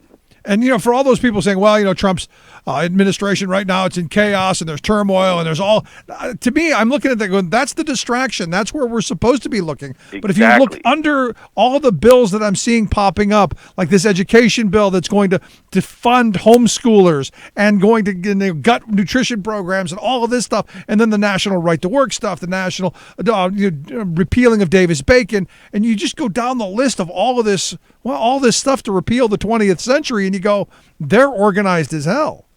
Rick, that's right. And, you were absolutely 100% correct in terms of what you just said. This is exactly what we're being trained to do, right? The media, our professional media, traditional media, mainstream media, is set up to follow the drama, right? I mean, that's the way broadcast news especially, less so in print, but more so in broadcast where most people get their news, is set up to follow that drama. Looking at the chaos of the administration, and I keep on saying to people, don't you get it? That's the point. The point is to kind of have that chaos and have the drama, get you to follow the tweets, get you to follow the characters as, will they get confirmed? And let's see what happens here. Oh my gosh, can you believe what one of the leaks said about whether or not Trump is fit to serve? Should we be talking about impeachment? All that kind of stuff is there to kind of set up so we're paying attention there. Yep. And, the smart folks are saying, let's look away from the drama, as you always say, right? Let's not pay attention to the shiny thing. Let's look at what's actually being done. Let's look at what they're doing, not at what they're saying. Not the drama, but at the policy. And what's happening at the policy level and what's happening at the institutional organizational level of the Trump organization is freaking frightening. I mean, there's no other way to put it. I mean, you talk about the repeal of the 20th century. I think about maybe 6 months ago, there might be some people that will be rolling their eyes and think that's an extreme statement. But, not for people who have been paying attention. But now it's virtually impossible not to kind of understand that that's exactly what's going on, to strip away everything with the New Deal and the Great Society and take us back to the Lochner era. Absolutely. And the thing is, but Kevin, we so love As the White House Turns, the latest soap opera. We love the reality TV aspect of this because, look, he's our first reality star TV president. Come on, give him props. Well, yeah, no, and he's doing a bang up job of that, right? His ratings are great. This guy this is what he's trained in. This is what I keep on saying to people, especially, I work in academics, right? So, and folks here, they always want to look at kind of rational and the arguments and all that. I said, no, don't you get it? I said, what this guy is about is two things. One, he's about PR and publicity, and he knows that extraordinarily well, and he's about raw power. Everything else he doesn't care about. You want to stand up and talk about how this guy is not qualified, how he doesn't understand international relations and all that.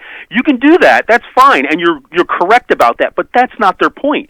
Their point is a raw power grab and creating this spectacle that keeps people watching but keeps them at a distance and not acting. I mean, if you ask me, this guy gets an A+ for that. I'm with you, and to me, every day it's something new. I mean, he's even trained me to first thing in the morning. Let's see what Trump has tweeted out. Of course, let's see what the insanity is today. But then I take it from there and go, okay, well, let me see what else is going on that they're trying to mask. No, that's absolutely right. And look, and here's one of the difficulties, right? Is right now, especially because our national politics are such a spectacle right now, and that it's just a fire hose of both spectacle and policy initiatives, right? I mean, they're hitting us on both ends of stuff. Because of that, it's very hard, number one, to pay attention to the policy stuff at the national level, but also we got to remember we got to pay attention to what's happening at the state level. Right? This was the Wisconsin, just like you let off with, this is the Wisconsin playbook. And we have to remember Wisconsin, right? Never forget what happened in Wisconsin in that playbook that kind of made its way across the state. If we forget that history, we're going to lose it again because we are on the precipice of that same agenda moving forward. Except now they have stronger majorities in the states, and they've got a federal government that is behind them. Yeah. I mean, if you look here in Pennsylvania, if we've got one thing, right, and that is Governor Tom Wolf, one thing that is stopping like a full-throated Republican kind of like, tidal wave of stripping away the infrastructure. And frankly, and he's barely that, he is barely that dam. I mean, not to bring up the Orville situation, but he is barely that dam precisely because he has a narrow majority that he can hold on to override, to keep his vetoes up. Right? On some issues, they might be able to override some of his vetoes with some of the conservative Democrats joining on that.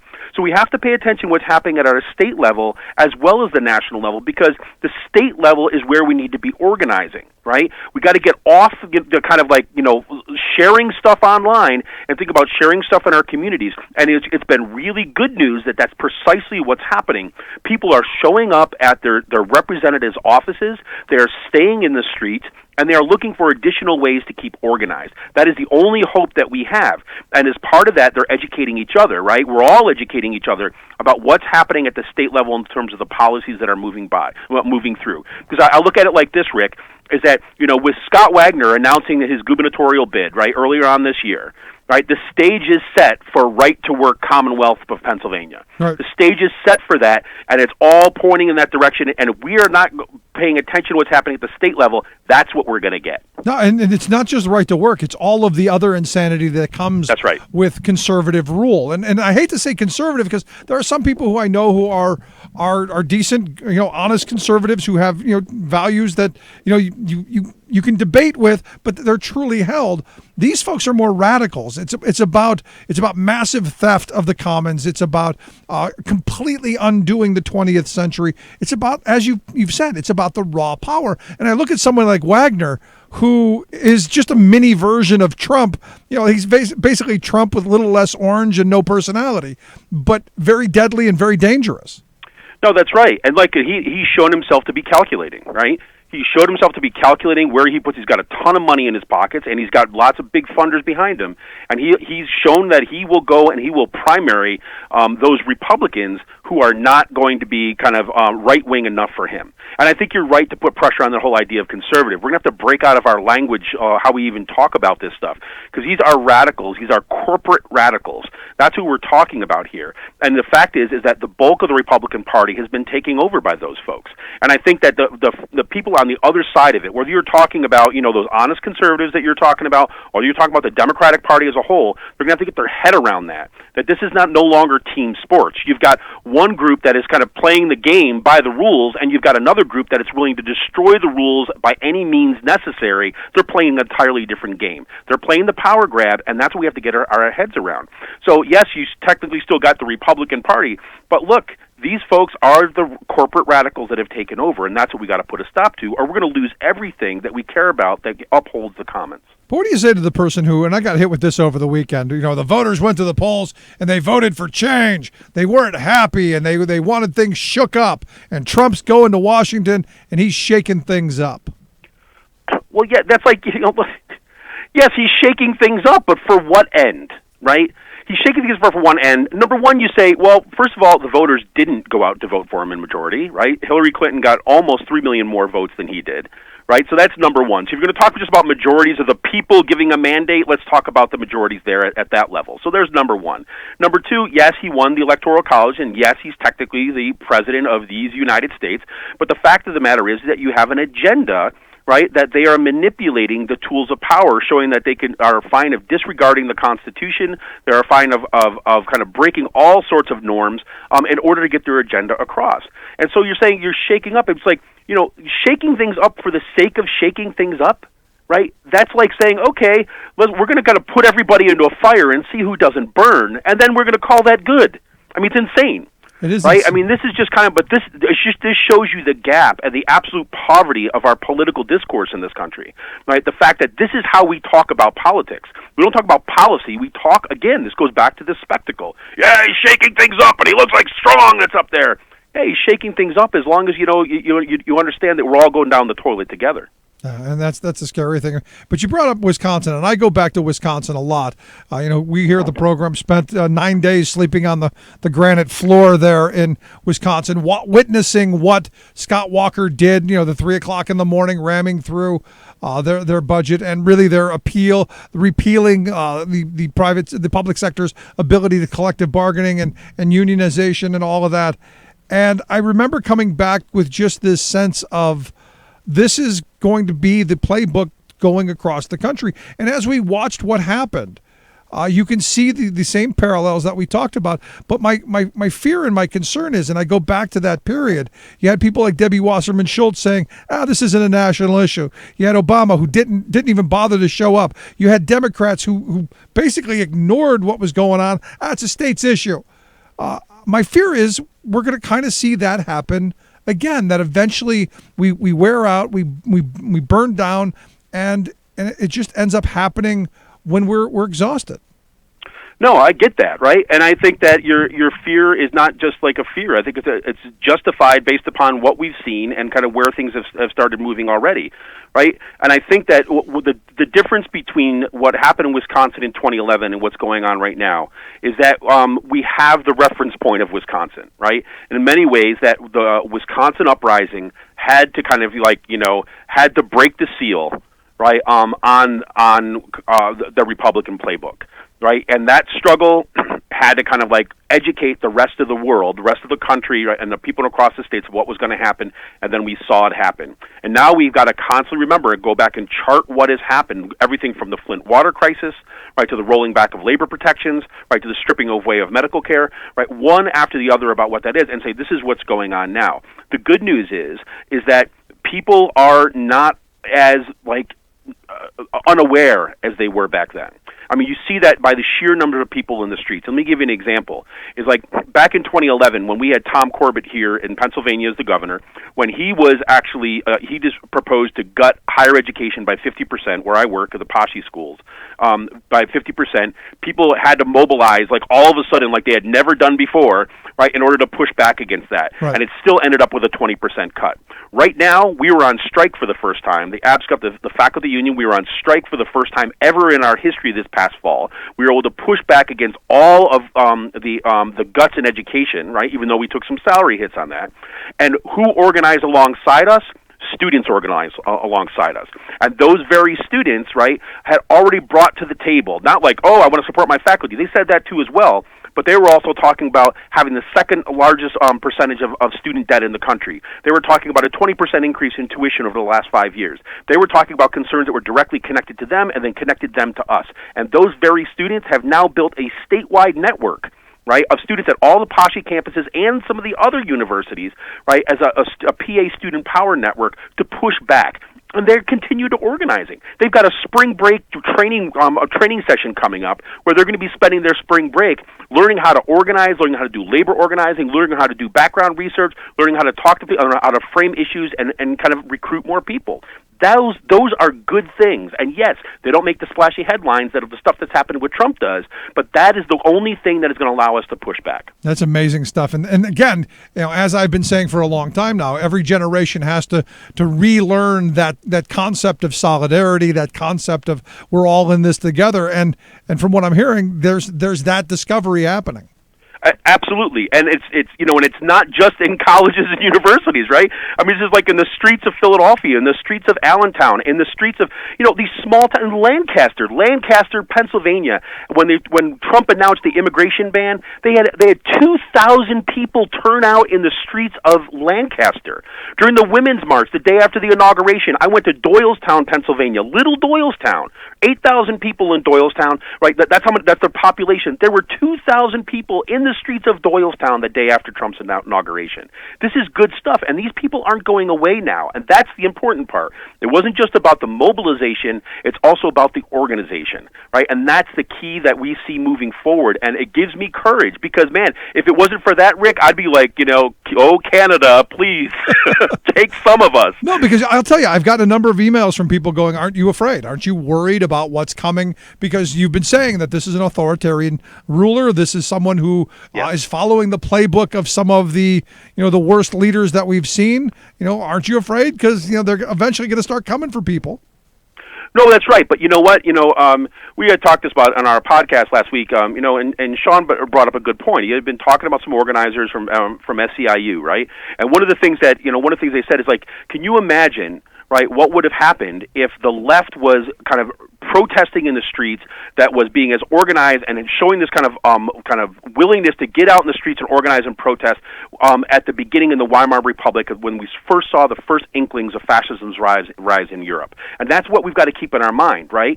Is the thing is, if we want to prevent the worst case scenario, then we got to start talking now, right? We got to refuse to kind of allow ourselves to be divided. We have to refuse to divide and conquer. We have to refuse to say, hey, you know what? I'm just going to take care of myself as long as I'm not going to be touched. And then we're going to organize together. We're all in this together to fight back. That's the only thing that can save us in the long haul. And to make sure that we stay out there, we keep on the radio, we keep in on the internet while it's still somewhat neutral, and we keep getting the message out. Yeah, man, and I'm all looking forward to this weekend for your big debut, man. Yeah, I'm excited. We're going to be kicking off, launching our Free Speech TV program Saturday nights at 7:00 on Free Speech TV. They're currently on, if you've got DirecTV, Dish Network, a number of cable providers across the country. It's going to get us into 40 million homes across the U.S.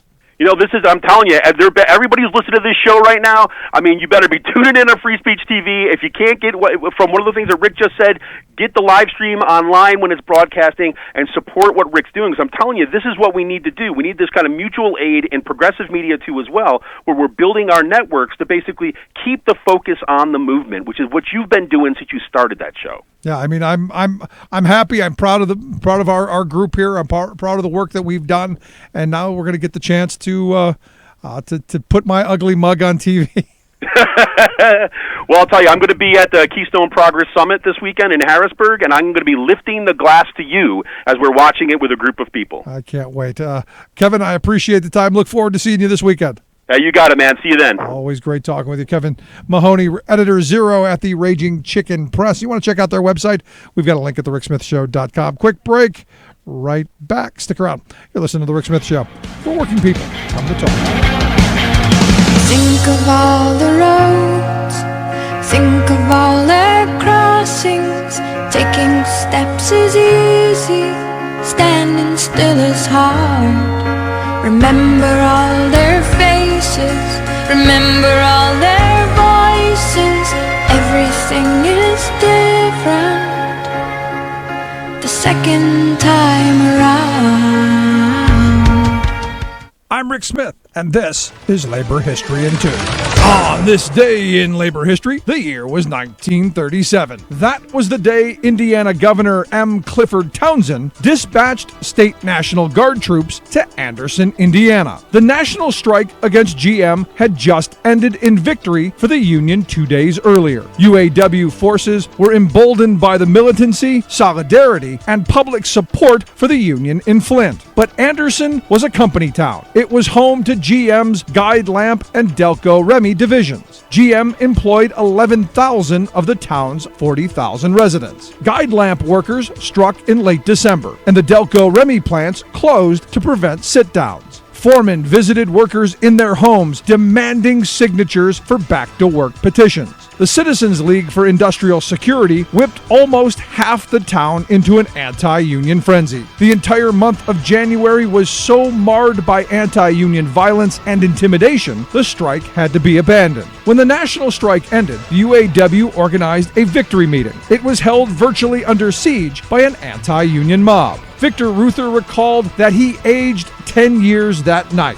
Anti-union violence broke out the next evening at the Gold Band Tavern. The bar owners shot and wounded at least 10 UAW members. Union backup headed to Anderson. Fearing UAW forces, the Indiana National Guard was deployed and Madison County was placed under martial law for 10 days. In his classic History of the Flint sit-down strike, Sidney Fine explains that anti-union sentiment began to break down once workers learned GM had been forced to eliminate incentive pay. The union newspaper proclaimed, quote, "The men and women who fought on the picket line, who withstood the terror of the vigilantes, who kept the faith under trying conditions, these people changed the conditions in the shops." Here with your World in 2 Minutes, I'm your host, Luke Vargas.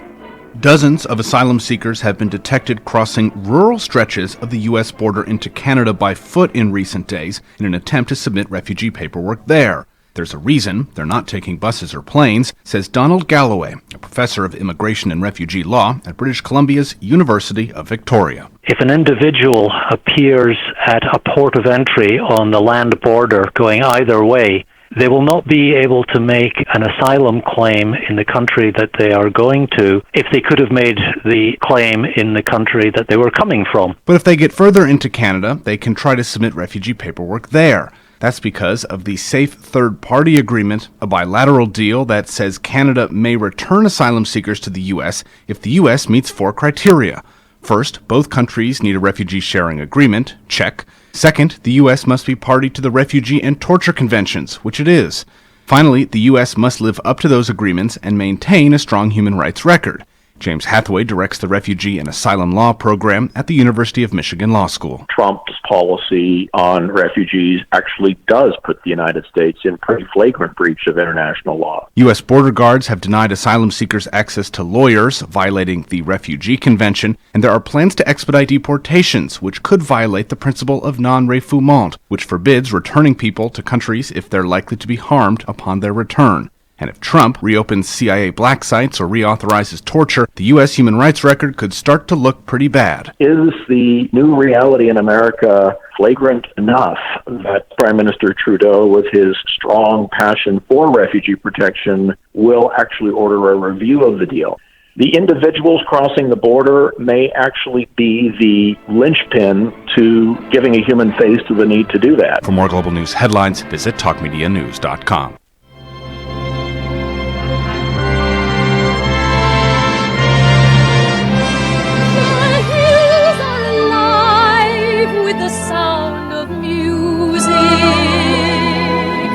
With songs they have sung for 1,000 years. The hills. I'd sing, but you don't really want to hear that. Evidently, liking this is, well, you cannot make this stuff up. Gotta be honest, never really could stand this movie or this music. My great grandmother used to sing this all the time when I was a kid, and she would belt it out in the worst voice possible.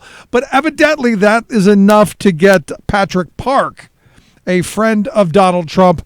It's going to get him to be the ambassador of Austria. And I guess that's all you really need. He's a well-known pianist. He's someone who I guess they've known for years, and he's a concert pianist and all of that. He's now going to be, I guess, from the handwritten note, he's going to be the ambassador there to Austria. And what he said he's going to do, one of his first things he wants to do, once he gets to Austria, he says he's flying to Vienna to check out the embassy, then going to Salzburg to see if the Van Trapp house is for rent. He says, and then I'm going to learn to like schnitzel and sachatori, I guess. Sachatori. I don't know what that is, but there you go. First thing he's going to do. He said he's already working, though. He said he had a chance to talk with the Swiss and Hungarian ambassadors at the Red Cross Ball, and he said at the diplomats' dinner the night before, he went on to say they want me to visit them in Washington, and the Austrian ambassador in Washington said he wants us to go to lunch. So see, I'm already working. Yeah, because that's all it is. It's about going over and rubbing elbows and having lunch. Yes. And this is the problem. This is an enormous problem with this guy as our president. And look, we've had ambassadorships given to people before, but really, he likes the sound of music. So and I love Trump's rationale. Well, the Austrians they're musical people. You cannot make this up. So that will be fun to watch, and we'll see. I'm sure they're going to be much worse, but here you go. He loves the sound of music. Anyway, to follow up real quick before we wrap things up today, in talking with Greg Palast, you remember the name Chris Kobach that he brought up several times? Well, evidently, the Kansas Secretary of State on Monday, that would be today, was on Fake News and Friends, where he said that he has spoken with the president. He has explained how to go after the problem of illegal voting and how you criminally prosecute, because evidently, according to him, they have 115 cases of known non-citizens who either got on the voting rolls or who attempted to get on the voting rolls. Now, understand, and this is the sleight of hand, because you hear this from Trump all the time. There are dead people on the rolls. Understand, and I would love to see these 115 cases. Understand that being on the rolls does not mean you voted, does not mean you tried to vote. When my grandmother passed away in April of last year, her name was still on the voting rolls. I'm sure she would have loved to have voted in November, but she was dead, and it didn't happen. But her name was still on the rolls. See, there's and understand, this is that common sense part of this. Just because they're on the voting roll doesn't mean they voted. And just because they're on the voting rolls in 2 or 3 or 5 different states doesn't mean they actually voted. And just because, as Greg Palast pointed out, there may be 100,000 Rick Smiths in this country doesn't mean that I voted 100,000 times. That means there are 100,000 Rick Smiths in this country. And each of them have the opportunity to vote. But as he also pointed out, Smith, not an overwhelmingly black name. James Brown, a very popular black name. In fact, you think about, Papa's Got a Brand New Bag, James Brown. He's also dead, probably on the voting roll. Did not vote. So again, there's all of this stuff that maybe we should try and figure out, get through the rhetoric, and understand that the real theft that's going on is because of people like Kobach, who are saying there's 115 people in Kansas alone, which if you extrapolate that across the whole country, could be as many as 18,000, which, if you look at, Wisconsin, 13,000 in the one state alone. I mean, how many votes were actually cast? Even if you buy the fact that there are people who are here in an undocumented status, which I don't, trying to get on the voting rolls, because as Palast pointed out, you have to give your address, you have to give your phone number, you have to give information that if you're here in an undocumented fashion, you don't want anyone knowing where you live. Common sense, folks, common sense. Which again, I look at the Trump folks, and it makes me wonder if there is any, or two, they're relying on us not having any. And I think they're relying on us not to have any, because this is all a big game of as the White House turns. Anyway, if you've missed any of today's program, thericksmithshow.com. That's where you go to get the podcast, the Rick Smith Show app on the smartphone. Take the program on the go wherever you go. And as always, you can email me, Rick, at thericksmithshow.com. Thanks so much for being here. We'll see you back here tomorrow.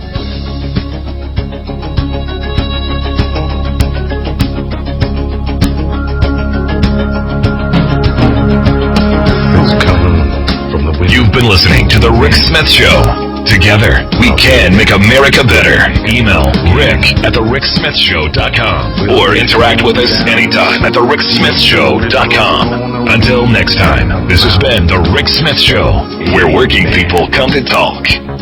Its color like the tidal flood beneath the lunar sway, imperial, mysterious, in amorous array. Democracy is coming.